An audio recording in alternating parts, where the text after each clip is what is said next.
Warning: all views expressed in this video are from the creator and do not represent the opinions of any other company or individual. Content shown within is intended for entertainment purposes only, and no infringement is intended. Enjoy!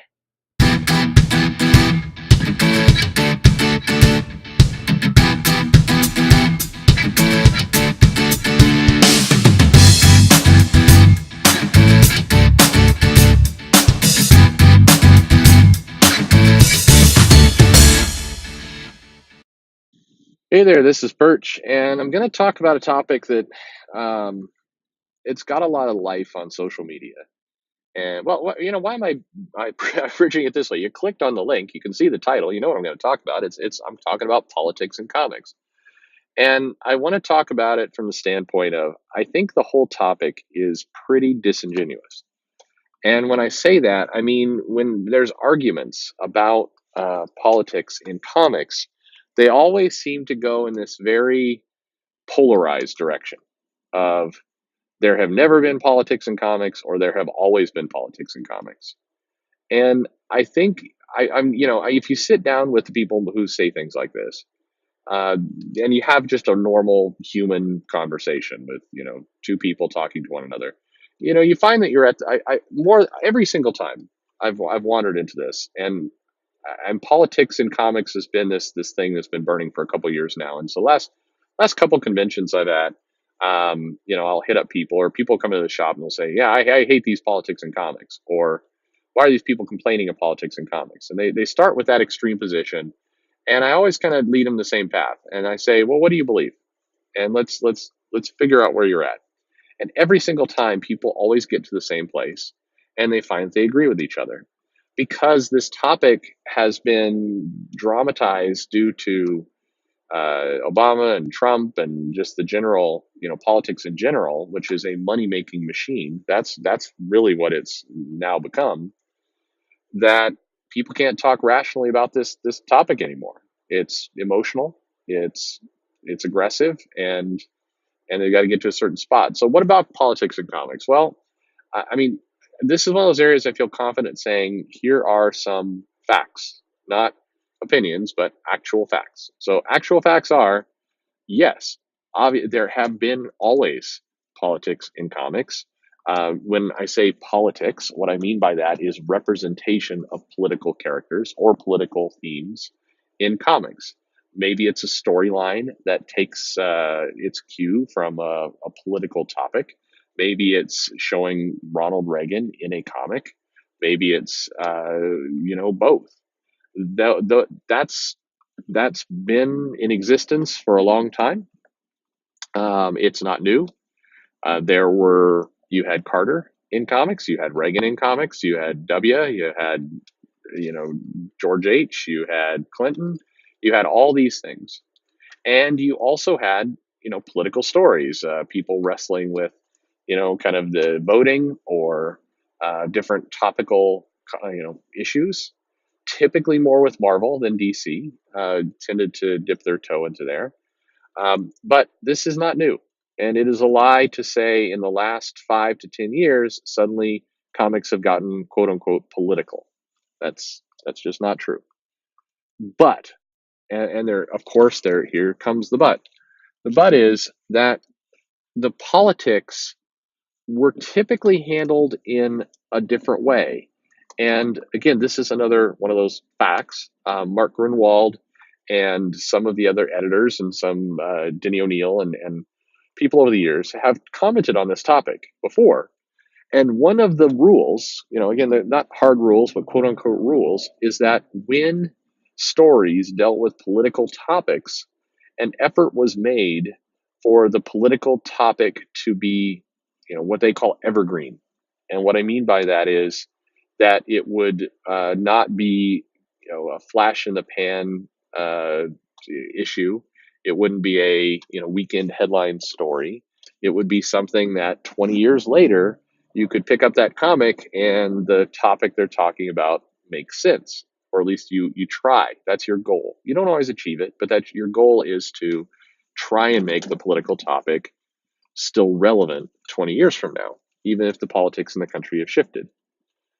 So, what's different today, and I think, again, these are facts, is comics have dipped their toe a little bit more into, what's generally classified as parody. So, kind of, taking more advantage of current events and also more kind of visual gags of characters. Now, there are some comics. I'm thinking, right off the top of my head, I can think of a number of comics where you had Bill Clinton playing the saxophone and just kind of showing up randomly in places, and that was a thing that people did because back in the '90s, there weren't memes, but there was, for all intents and purposes, the meme of Bill Clinton and the saxophone. And Bill Clinton was sometimes, drawn in a flattering light and sometimes not.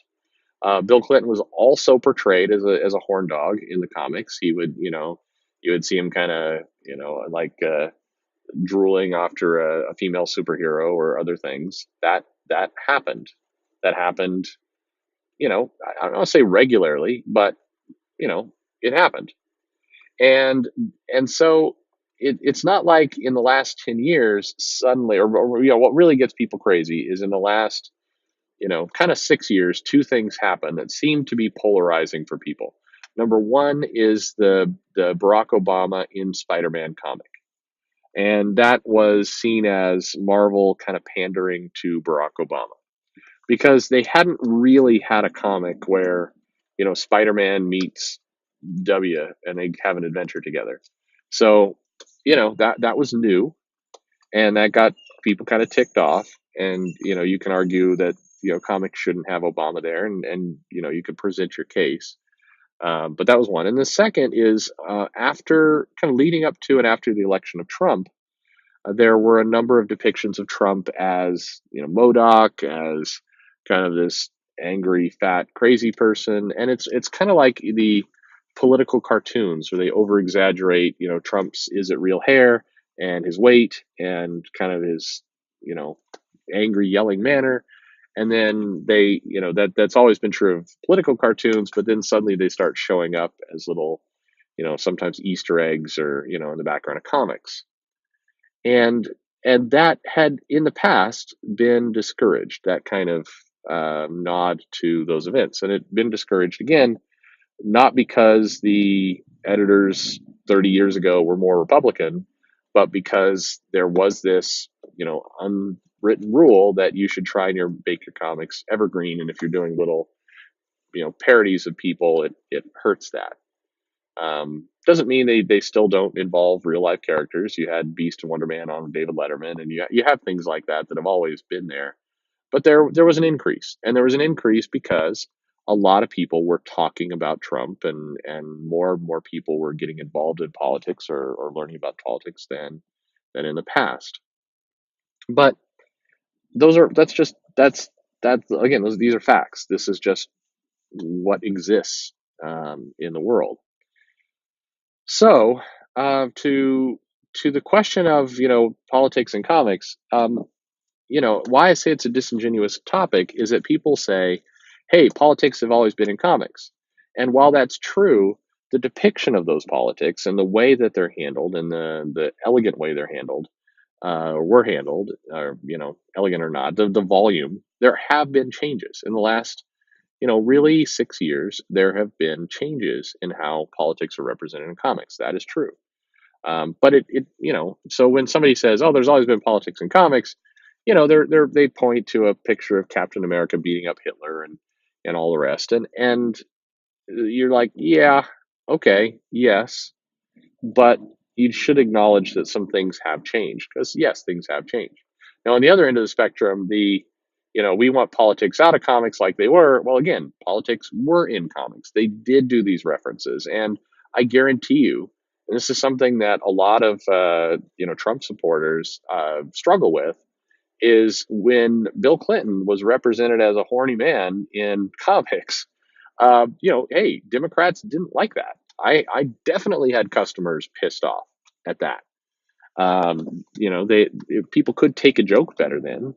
So there was I wish they wouldn't portray him that way. There wasn't the kind of the really anger that now exists with anything political. But it's not like the first time they ever started mocking a president was with Trump. Mark Miller, I think, mocked him pretty, with like almost a full page splash. I think it was a full page splash in the Ultimates. So, these things have occurred. So, yes, politics have always been in comics. Yes, there are differences now, and I think the differences come down less to politics and more to just quality of the book that's getting created.